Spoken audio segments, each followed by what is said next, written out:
Hi అండి. ఈరోజు మనం ఎంతో టేస్ట్‌గా ఉండే క్యాబేజీ టమాటా కూర ఎలా చేయాలో చూద్దాం. ముందుగా ఒక క్యాబేజీ తీసుకొని చిన్న చిన్న ముక్కలుగా కోసుకొని, 2 టమాటాలు, 2 పచ్చిమిరపకాయలు కూడా తీసుకొని చీరుకులుగా కోసుకొని, ఇప్పుడు ఒక బాండీ తీసుకొని 2 స్పూన్ల ఆయిల్ వేసుకొని ముందుగా కోసుకున్న టమాటాలు, పచ్చిమిర్చి, కరివేపాకు వేసుకొని బాగా మగ్గనివ్వాలి. టమాటాలు బాగా మగ్గిన తర్వాత ముందుగా కోసుకున్న క్యాబేజీ వేసుకొని, కొద్దిగా పసుపు, తగినంత ఉప్పు వేసుకొని నూనెలో క్యాబేజీని బాగా మగ్గనివ్వాలి. స్టవ్‌ను సిమ్‌లో పెట్టుకొని మధ్య మధ్యలో కలుపుకుంటూ మూత పెట్టి క్యాబేజీని బాగా సాఫ్ట్ అయ్యేంత వరకు మగ్గనివ్వాలి. నూనెలో క్యాబేజీ ఎంత మగ్గితే అంత బాగుంటుందండి కూర.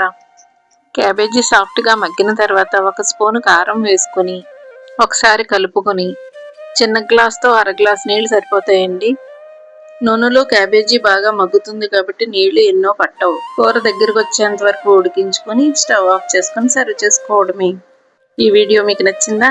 ఈ వీడియో మీకు నచ్చితే సబ్స్క్రైబ్ చేసి భాగ్యలోక ఛానల్ని సపోర్ట్ చేయండి. Thank you.